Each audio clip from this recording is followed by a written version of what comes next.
This dark oxygen discovery in the deep sea changes everything we know about deep sea mining. We're going to talk about it on today's episode of the How to Protect the Ocean podcast. Let's start the show. Hey everybody, welcome back to another exciting episode of the How to Protect the Ocean podcast. I am your host, Andrew Lewin. This is the podcast where you find out what's happening with the ocean, how you can speak up for the ocean, and what you can do to live for a better ocean by taking action. And for a long time, for probably the last 10 years, deep sea mining has been one of the issues that people and scientists and all sorts of people have been worried about for a long time. There's been a moratorium on deep sea mining until recently, when certain countries have decided, even though a lot of other countries said we're going to keep the moratorium in place, they're going to start exploring whether deep sea mining is going to be efficient, is going to make money. The reason why we're doing deep sea mining is for specific metals like cobalt that will go into electric vehicle batteries, EV batteries, so that we can do better for the planet. But are we going to do better for the planet? Right?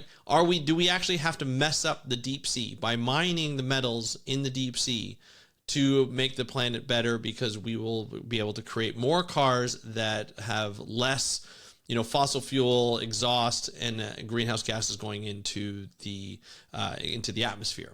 We're going to mess up the ocean, which provides us with the oxygen we need to breathe, and the deep sea, which we know virtually nothing about when you really think about it, and we're going to deep sea mine it to make the planet better.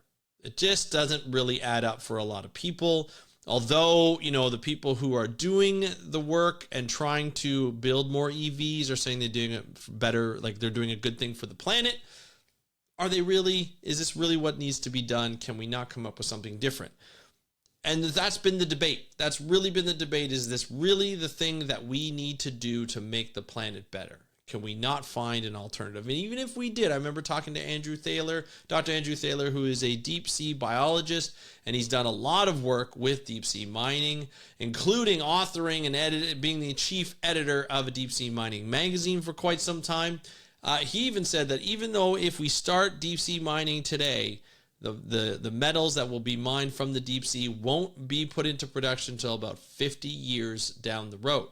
Will we still need those metals in our batteries, in our EV batteries down at that point in time? The battery technology is getting better and better, and we're requiring less and less of these metals. Now, the problem with mining these metals right now is they're mined in, cobalt mines in Africa, which do not have good human rights history in terms of the mining. There are rumors and videos showing children mining. It looks chaotic. It doesn't look like they're being taken care of like we have in some mines in North America and in the West, as well as in Europe. So obviously a lot of problems with that. However, when we start to look at the deep sea, and we're doing more and more studies on the deep sea, a new discovery was made, and that some of those nodules that are going to be mined are actually good for the deep sea and probably belong in the deep sea. Why? Was it because they create oxygen? That's right. The deep sea, which is a dark zone, is not a photozone, meaning light from the sun does not penetrate down to the 2,000 meters or 6,000 meters or even past 100 meters, let's say, to get to light up the area. And why is that important? Why do we think that when there's no light, we don't get oxygen? Because normally we think, hey, photosynthesis gives us oxygen.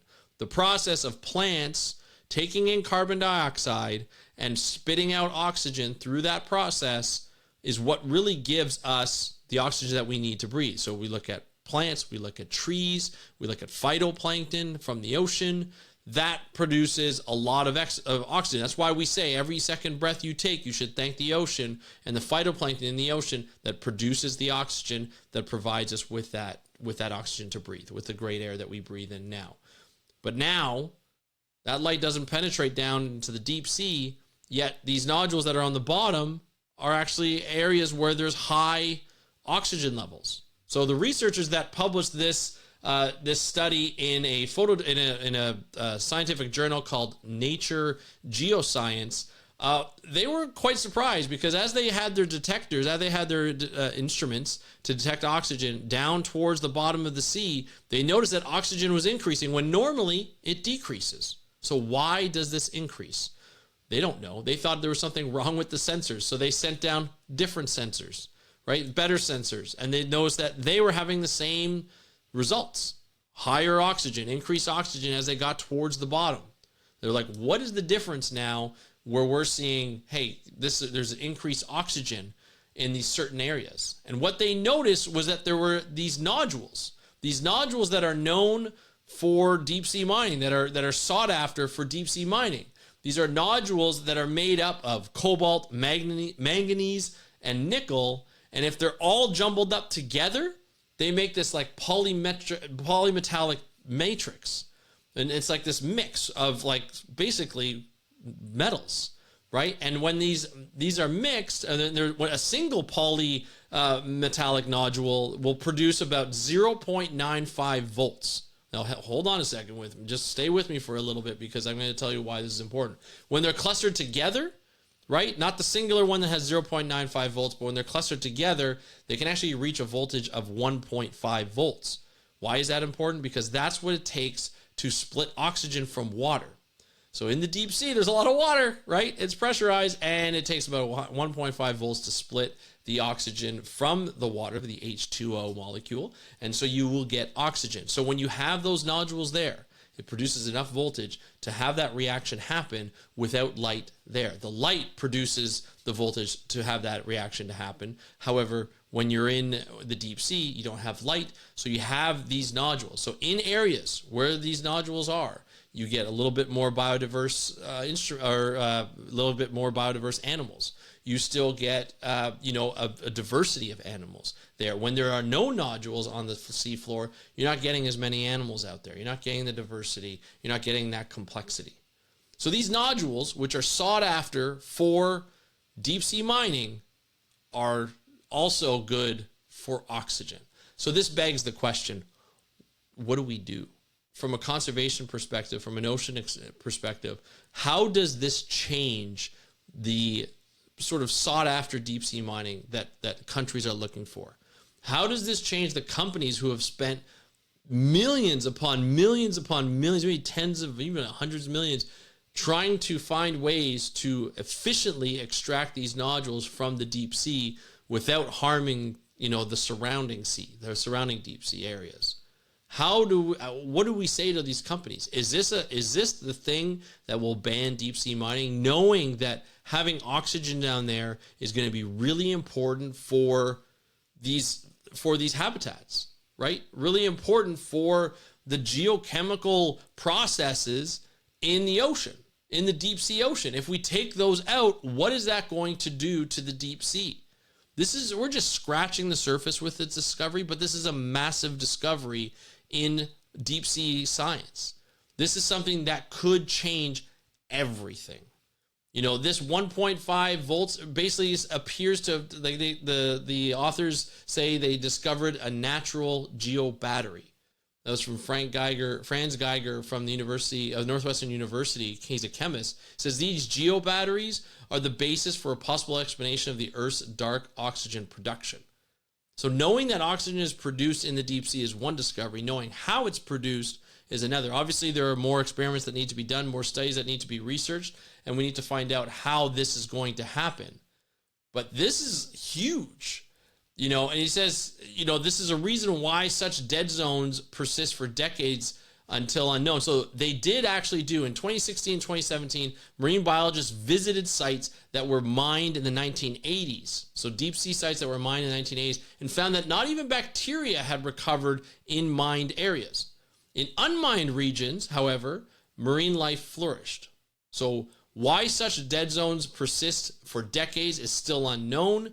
But however, this puts a major asterisk onto strategies for seafloor mining, as ocean floor fauna diversity in nodule-rich areas is higher than the most diverse tropical rainforests.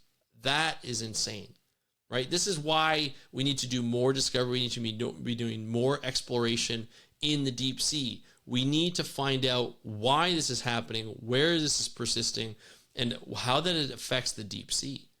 How do we look at what we do? And it's really interesting because it says ancient microbial cyanobacteria have long been credited for first supplying oxygen the oxygen required for the evolution of complex life billions of years ago as a waste product from photosynthesis, turning sunlight into their energy source. We now know that there's oxygen produced in the deep sea where there's no light whatsoever, right? That is huge. That is massive. So we have to revisit the question of, where could aerobic life have begun? We don't know. That's another question that could be answered. There's more information in the Nature Geoscience publication. I'll link to it in the show notes. But this is a huge discovery. This is massive. This could change the way we see deep sea mining. This could answer that question. Should we be mining the deep sea, especially for nodules, taking those nodules out of habitats where it produces oxygen? And what is that going to do to the deep sea? How is that going to affect the processes that work? How are those animals that are not there, if there's mining that happens, what is that going to do to the deep sea if those animals are absent in those particular areas? How's that going to affect? We all know the deep sea is connected. We all know the ocean is connected in a variety of ways. We know that some crabs, some fish, all these different organisms, the way they even disperse their larvae, right? Or even their eggs before they're even fertilized. Sometimes those eggs will travel, a couple of feet. Other times it'll travel a number of kilometers just to, disperse as much as possible. And so we know the ocean is connected in certain spots, and certain organisms will fill and become like a source for other places in terms of the way they disperse their young. And so how is that going to be affected in the deep sea? Is that going to be affected, or are there similar processes for animals in the deep sea that help, populate other areas of the deep sea? We're going to find that out soon enough, I'm sure. But should we be deep sea mining knowing this information about dark oxygen? That's what we're going to find out soon enough. I'd love to hear your thoughts, though. I'm going to put a poll in our Spotify account, because you can do that. I can actually add a poll. I would love for you to answer that. Go over to Spotify, listen to this, and just answer the poll. Do you think this will affect the way we do deep sea mining, or if we're going to do deep sea mining at all? Love to hear from you. And this is also going to be on YouTube, so if you want to put a comment down below, feel free to do so and answer that question. I'd love to hear your thoughts on this, because this is the beginning of a conversation. I want to hear your thoughts on this as much as possible. And you can also DM me on Instagram at How to Protect the Ocean. So many ways to get a hold of me, but that's why we do this podcast. Anyway, thank you so much for joining me on today's episode of the How to Protect the Ocean podcast. I'm your host, Andrew Lewin. Have a great day. We'll talk to you next time, and happy conservation.